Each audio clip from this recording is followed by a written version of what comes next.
दोस्तों ये बात तो हम सभी लोग जानते हैं कि इस वक्त हमारी दुनिया में जितने भी मुसलमान पाए जाते हैं वो दो बड़े ग्रुप्स में बटे हुए हैं, जिसमें एक ग्रुप को शिया कहा जाता है तो दूसरे ग्रुप को सुन्नी कहा जाता है। जहां एक तरफ सुन्नी मुसलमानों का गिरोह पूरी दुनिया की आबादी का 90% है तो वहीं दूसरी तरफ शिया मुसलमानों की आबादी का तकरीबन 10% है। अब ज़ाहिर है जब सुन्नियों की आबादी ज़्यादा है तो दुनिया में जितने भी मुसलमान मुल्क हैं इनमें ज़्यादा तादाद सुन्नी मुसलमानों की है। लेकिन दूसरी तरफ ईरान, इराक और यमन जैसे कई मुसलमान मुल्क हैं जिनमें ज़्यादातर आबादी शिया मुसलमानों की है। अगर बात की जाए पाकिस्तान की तो यहाँ पर टोटल मुस्लिम आबादी में तकरीबन 70 से 80% सुन्नी मुसलमान जबकि 10 से 20% लोग शिया फ़िरके से ताल्लुक़ रखते हैं। दोस्तों हैरानकुन बात यह है कि इन दोनों ही ग्रुप्स के दरमियान एक दूसरे के बारे में ऐसी बहुत सारी गलतफहमियाँ और अफवाहें पाई जाती हैं कि जिनका सच्चाई से दूर तक कोई ताल्लुक़ नहीं है। मिसाल के तौर पर शिया लोग सुन्नियों के बारे में ऐसी बहुत सारी बातों पर यकीन रखते हैं कि जिसको सुनकर ना सिर्फ हंसी आती है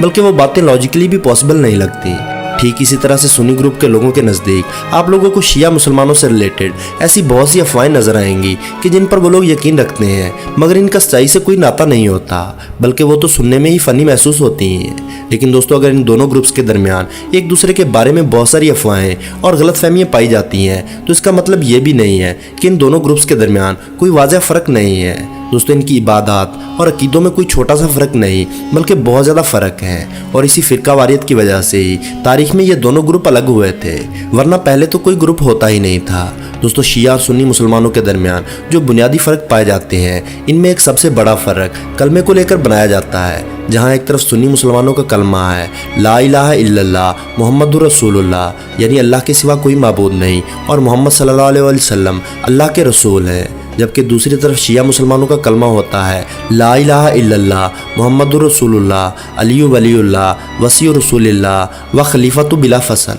दोस्तों इसका मतलब ये है कि अल्लाह के सिवा कोई इबादत के लायक नहीं, मोहम्मद रसूलुल्लाह अल्लाह के रसूल हैं, जनाब अली अल्लाह के वली हैं, रसूल सल्लल्लाहु अलैहि वसल्लम के वसी और आपके खलीफा बिला फसल हैं। यानी दोस्तों शिया मुसलमानों के कलमे में आप लोगों को अल्लाह और रसूल के साथ साथ हज़रत अली का जिक्र भी मिलेगा। लेकिन दोस्तों याद रहे कि शिया मुसलमानों के कलमे का ये जो आखिरी हिस्सा है जिसमें यह कहा गया है कि हज़रत अली हज़ूर सल्लल्लाहु अलैहि वसल्लम के खलीफा बिला फसल हैं यानी बिना किसी फ़ैसले के, तो इस पर शिया मुसलमानों के अलावा कोई भी मुसलमान एग्री नहीं करता, क्योंकि जहाँ एक तरफ शिया मुसलमान हज़ूर सल्लल्लाहु अलैहि वसल्लम के बाद हज़रत अली को ही इनका पहला खलीफा मानते हैं तो वहीं दूसरी तरफ सुन्नी मुसलमान हज़रत अली से भी पहले 3 खलीफाओं को मानते हैं। यानी हज़ूर सल्लल्लाहु अलैहि वसल्लम के बाद पहले खलीफा हज़रत अबू बकर सिद्दीक़ थे, जबकि दूसरे खलीफा हज़रत उमर, तीसरे खलीफा हज़रत उस्मान और चौथे खलीफा हज़रत अली थे। दोस्तों अब अगर बात की जाए कुरान के बारे में तो क्या शिया और सुन्नियों के कुरान में भी फ़र्क है या फिर एक ही है? तो दोस्तों इसका जवाब हाँ भी है और नहीं भी।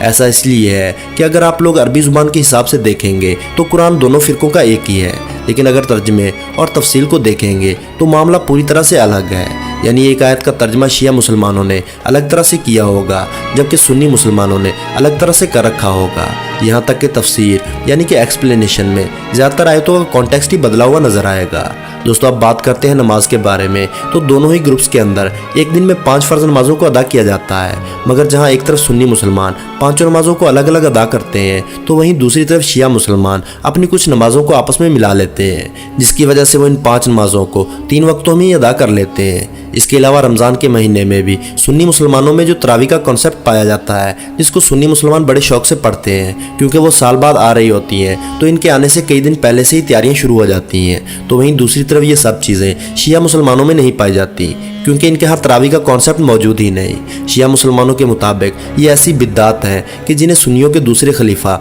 यानी हज़रत उमर रज़ी अल्लाह ताला अन्हु ने शुरू किया था। इसके अलावा इन दोनों ग्रुप्स के दरमियान एक बड़ा फ़र्क हज़रत इमाम मेहदी को लेकर आता है। दोस्तों इस बात पर पूरी दुनिया के मुसलमान यकीन रखते हैं कि दरअसल हज़रत इमाम मेहदी जो कि आखिरी खलीफा होंगे वो क़यामत से पहले ज़ाहिर होंगे और हमारी दुनिया से जुल्म व सितम, नाइंसाफ़ी और इस तरह की हर गलत चीज़ को मिटा कर रख देंगे। इसके बाद दुनिया में अमन कायम करेंगे और अपनी एक खिलाफत भी कायम करेंगे। लेकिन दोस्तों इस पूरे मामले में जहाँ एक तरफ सुन्नी मुसलमानों का ये मानना है कि हज़रत इमाम मेहदी क़यामत से पहले पैदा होंगे, बाकायदा वो परवरिश पाएंगे, बड़े होंगे और फिर सही वक्त आने पर लोगों के सामने इमाम मेहदी के तौर पर ज़ाहिर होंगे और इसके बाद आहिस्ता आहिस्ता अपनी खिलाफत कायम करेंगे। लेकिन दूसरी तरफ शिया मुसलमानों का ये मानना है कि क़यामत के करीब हज़रत इमाम मेहदी पैदा नहीं होंगे, बल्कि वो हमारी दुनिया में पैदा हो चुके हैं और पिछले सैकड़ों सालों से वो हमारी इस दुनिया में ही मौजूद हैं, लेकिन हम लोगों को नज़र नहीं आते। वो एक गार के अंदर महफूज हैं और सही वक्त आने पर सिर्फ और सिर्फ ज़ाहिर ही होंगे, यानी पैदा नहीं होंगे और इसके बाद ही दुनिया भर में अपनी खिलाफत कायम करेंगे। दोस्तों, शिया और सुन्नी ग्रुप्स के दरमियान एक बड़ा इख्तलाफ हज़रत अली को लेकर भी पाया जाता है। शिया लोगों का ये मानना है कि हज़रत अली शेर खुदा हुज़ूर सल्लल्लाहु अलैहि वसल्लम के बाद बाकी जो नबी और रसूल हैं उनसे भी ज़्यादा अफजल हैं, जबकि सुन्नी मुसलमान इस नज़रिए और इस अकीदे को पूरी तरह से रिजेक्ट करते हैं। सुन्नी मुसलमान हज़रत अली शेर खुदा को दामाद रसूल और इस्लाम के खलीफा के तौर पर ही मानते हैं। मुहर्रम के मौके पर मातम करना भी शिया ग्रुप को सुन्नी ग्रुप से पूरी तरह से अलग बनाता है, क्योंकि शिया मुसलमानों का ये मानना है कि 10 मुहर्रम के दिन करबला के मैदान में यानी करबला की जंग में अहले बैत के साथ जो हद से ज़्यादा नामुनासिब सलूक किया गया था उसकी याद में और उसके गम में वो लोग मातम मनाते हैं। दूसरी तरफ सुन्नी मुसलमान भी 10 मुहर्रम को मनाते हैं, अहले बैत को याद करते हैं, मगर उनके तरीके अलग होते हैं। तलाक का कॉन्सेप्ट भी इन दोनों ग्रुप्स में अलग अलग पाया जाता है। जिस तरह से सुन्नी मुसलमानों में निकाह के वक्त गवाहों का होना ज़रूरी होता है, बिल्कुल इसी तरह से शिया लोगों में तलाक के वक्त भी गवाहों का होना ज़रूरी होता है, यानी शिया ग्रुप में गवाहों के बगैर तलाक नहीं हो सकती। इसके अलावा निकाह मुत्ता वो निकाह है जो शिया फ़िरके में एक मखसूस मुद्दत के लिए किया जाता है, जिसका दुरानिया आधे घंटे से लेकर कई सालों पर मुश्तमिल होता है। इस निकाह में शादी से पहले ही निकाह की मुद्दत और तलाक का वक्त तय कर लिया जाता है, जिसे सुन्नी मुसलमान सिर्फ और सिर्फ मनगढ़ंत रिवायत समझते हैं। तो दोस्तों, आज की वीडियो में बस इतना ही। वीडियो पसंद आने की सूरत में लाइक और अपने दोस्तों के साथ शेयर करना ना भूलें।